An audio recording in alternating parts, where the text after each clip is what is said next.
अस्सलाम वालेकुम। आज हमारी एक्सरसाइज है 4.2 एक्सरसाइज में हम लोग क्वेश्चन नंबर 1 देख लेते हैं। Evaluate the following when a equals to 3, b equals to -1 और c इक्वल्स टू 2। बहुत ही आसान एक्सरसाइज है। इस एक्सरसाइज में हम लोगों ने सबसे पहले करना है कि हमें जो भी वैल्यूज़ गिवन होंगी, लाइक जो वेरिएबल हम लोग यूज़ कर रहे हैं, ज़रूरी नहीं है कि अगर हमारे पास ये 3 वेरिएबल गिवन है तो हर क्वेश्चन के अंदर ये तीनों यूज़ हो रहे होंगे। जो हमें गिवन होगी वैल्यूज़, मतलब हमें 3 वैल्यूज़ अगर यहाँ पे गिवन है, ए की, बी की और सी की, हमें जो इक्वेशन गिवन है कोई भी फॉर्म है तो उसमें या तो एक यूज़ हो रही होगी या 2 यूज़ हो रही होंगी, 3 यूज़ हो रही होगी। ये हमारे पास इक्वेशंस पे डिपेंड करता है, ठीक है। और बहुत ही आसान ट्रिक है। वो क्या है कि हम लोगों ने सबसे पहले जो हमें वैल्यूज़ गिवन होंगी उन्हें उठा के उसके अंदर पुट कर देना है, जो इक्वेशन गिवन होगी उसके अंदर। जैसे हम फर्स्ट है हमारे पास, देख लेते हैं इनका सोल्यूशन। 5 आ जाता है। फर्स्ट है 5a-10, ठीक है। 5a है ना, तो a की जगह हमें वैल्यू क्या गिवन है, 3, ठीक है। तो a की जगह हम लोगों ने वैल्यू पुट कर देनी है 3 -10। अब 5 को 3 से मल्टीप्लाई किया तो क्या हो जाता है 15। 15 -10, 15 में से 10 को माइनस किया तो 5 आ गए। ये आंसर है। नेक्स्ट क्वेश्चन में हमारे पास 2 वेरिएबल्स यूज़ हो रहे हैं। 2 वैल्यूज़ हम लोगों ने यहाँ पे यूज़ करनी है, बी और सी की, ठीक है। बी की वैल्यू -1 है, सी की वैल्यू 2 है। तो दोनों को जब किया तो मल्टीप्लाई करने के बाद हमारे पास आ गया -3 + 10। अब यहाँ पे हमारे पास सब्ट्रैक्शन हो रही है। जब हम लोगों ने की तो हमारे पास आंसर आ जाता है 7 -3 + 7 = 7। थर्ड क्वेश्चन भी इंतहाई इजी क्वेश्चन है, वो भी यही है। इसका जो थर्ड पार्ट है 2a - 3b + 2c। यहाँ पे हमारे पास तीनों वेरिएबल्स यूज़ हो रहे हैं, तीनों वैल्यूज़ को हमने यूज़ करनी है। सबसे पहले उनको मल्टीप्लाई कर देना है। मल्टीप्लाई करने के बाद उन सबको ऐड हो रही है ना, तो यहाँ ऐड कर देना है, 13 आंसर आ जाता है। क्वेश्चन नंबर 2 जो है उसमें भी हमारे पास सेम यही मेथड है जो हम लोगों ने फर्स्ट क्वेश्चन में यूज़ किया है, लेकिन हमारे पास उसमें वेरिएबल्स जो थे वो कांस्टेंट, मतलब जो यूज़ हो रहे थे वो ए, बी और सी के थे। यहाँ पे हम लोग वेरिएबल यूज़ कर रहे हैं एक्स और वाई, ठीक है। एक्स और वाई है तो वैल्यूज़ एक्स और वाई की जिधर अगर हमें वैल्यूज़ हमें एक्स और वाई की गिवन है तो क्वेश्चन में भी एक्स और वाई की फॉर्म में होंगे। क्वेश्चन जो गिवन होगा वो भी एक्स और वाई की फॉर्म में होगा। तो ये क्वेश्चन हमें 7 - 3 XY है, तो 7 - 3 एक्स की जगह एक्स की वैल्यू पुट की, वो क्या है -5। वाई की वैल्यू क्या है 2। जब इन दोनों को मल्टीप्लाई किया तो 3 को 5 से करें 15 आ जाता है। 15 हमारे पास 2 से मल्टीप्लाई होकर क्या आ जाता है 30।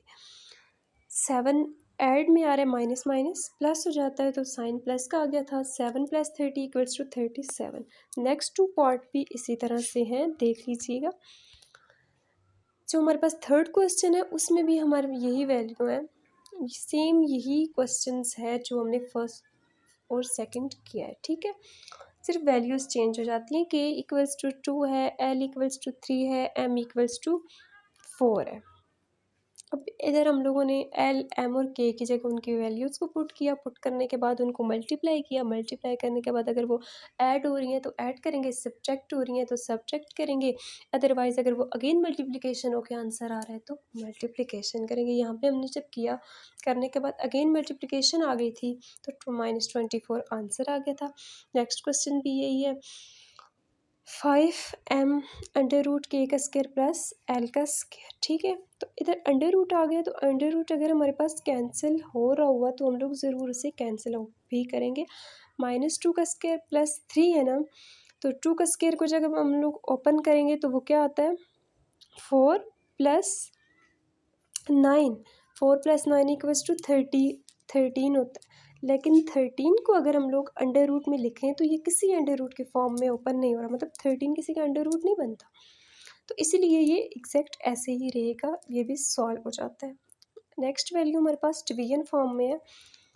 इक्वेशन जो हमें गिवन है k + l + m / k² + l² + m²। ये एक फंक्शन है। फंक्शन जो हमें गिवन है वो डिवीजन की फॉर्म में गिवन है, ठीक है। मैंने कहा था किसी फॉर्म में भी हो सकता है, लीनियर इक्वेशन भी हो सकती है। लाइक वो अगर ये लेट्स सपोज हम लोग खुद से ले लेते हैं, ये इक्वेशन थी और वो = 0 की फॉर्म में दे देता, कि इस इक्वेशन में वैल्यूज़ को यूज़ करें और वो = 0 आंसर आए। लेकिन हमने अगर इस वैल्यू को यूज़ किया है वो -24 आ गया है, वो 0 के इक्वल नहीं है, वो <0 आ गया।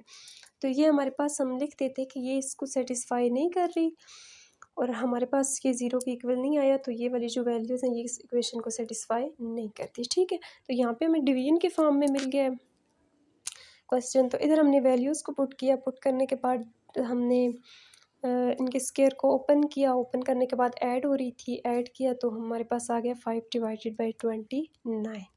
क्वेश्चन नंबर 4 है हमारे पास, एवोलुएट a+1 डिवाइडेड बाई 4a का square plus 1 when a equals to 1/2 and a equals to -1/2। आप लोग इसकी वैल्यूज़ को फाइंड आउट करें, इस क्वेश्चन को सॉल्व करें कि a की वैल्यू 1/2 के लिए और a की वैल्यू -1/2 के लिए। तो सबसे पहले हम लोग a की वैल्यू 1/2 लेते हैं, जिधर जिधर a है उसकी जगह 1/2 पुट करें। 1/2 पुट करने के बाद यहाँ हम लोगों ने एलसीएम लेना है, 2 को 1 से मल्टीप्लाई करेंगे तो 2 आ जाएगा, 1 + 2 आ जाएगा डिवाइडेड बाई 4 है ना, 4 × 1 डिवाइडेड बाई 2 का स्क्वायर है, ये 1 डिवाइडेड बाई 2 का स्क्वायर बन रहा है ना, तो 1 डिवाइडेड बाई 2 का स्क्वायर इक्वल हो जाएगा 1 डिवाइडेड बाई 4 के, क्योंकि 1 का स्क्वायर तो 1 ही होता है, 2 का स्क्वायर 4 हो जाएगा। और इधर 4 है हमारे पास ये, तो ये 4 से कैंसिल होगा, तो यहाँ पे हमारे पास रह जाएगा 1 + 1 रह जाएगा सिर्फ। यहाँ देख भी सकते हैं आप लोग, 3 डिवाइडेड बाई 2 1 + 1, और ये हमारे पास हो जाता है 4 3 डिवाइडेड बाई 4 के इक्वल। तो ये हमारे पास इस क्वेश्चन का आंसर आ जाता है 3 डिवाइडेड बाई 4। लास्ट क्वेश्चन है क्वेश्चन नंबर 5, उसमें हमें क्वेश्चन गिवन है इफ़, अगर हमारे पास a equals to 9, b equals to 12, c equals to 15, अगर ये 3 वैल्यू हमें गिवन हो तो आप लोग s equals to a + b + c divided by 2 find करें।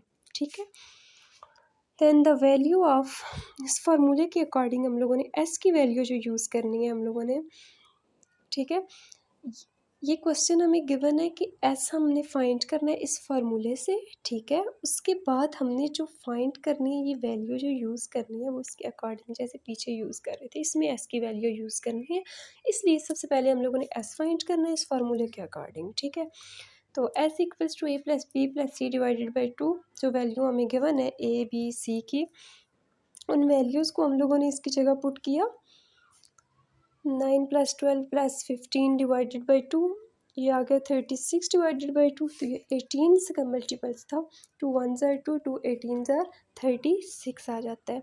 तो ये हमें एस की वैल्यू मिल गई 18 ना, तो इसके बाद अब हम लोगों ने इस फार्मूले में पुट करना है जो हमने प्रीवियस क्वेश्चन था किए हम लोगों ने, एक फर्स्ट भी किया है, सेकंड भी किया है, थर्ड भी और फोर्थ भी, उनमें हम लोगों को जो वैल्यू गिवन होती थी ए बी सी की या एक्स वाई जेड की या के एम और एन की या एल की, जो वैल्यू भी हमें गिवन होती थी वो हमें जो फंक्शंस गिवन होता था हम लोगों ने उसके अंदर पुट करनी होती थी। यहाँ हम लोगों ने सबसे पहले एस की, इधर जो गिवन है उसमें एस भी यूज़ हो रहा है लेकिन वैल्यू एस की नहीं दी हुई हमें, इसमें हम लोगों ने पुट करनी थी ना, तो इसमें एस यूज़ हो रहा है, एस की वैल्यू गिवन नहीं दी गई, तो इसलिए उन्होंने एक साथ फार्मूला बता दिया है कि इस फार्मूले के अकॉर्डिंग आप लोग एस की वैल्यू फाइंड करें, देन इस क्वेश्चन में पुट करें और सोल्यूशन फाइंड आउट करें। जब हम लोगों ने पुट किया तो वो 54 इसका सोल्यूशन आ रहा था। ठीक है, नेक्स्ट एक्सरसाइज हम लोग करेंगे एक्सरसाइज नंबर 4.3। थैंक यू, अल्लाह हाफिज़।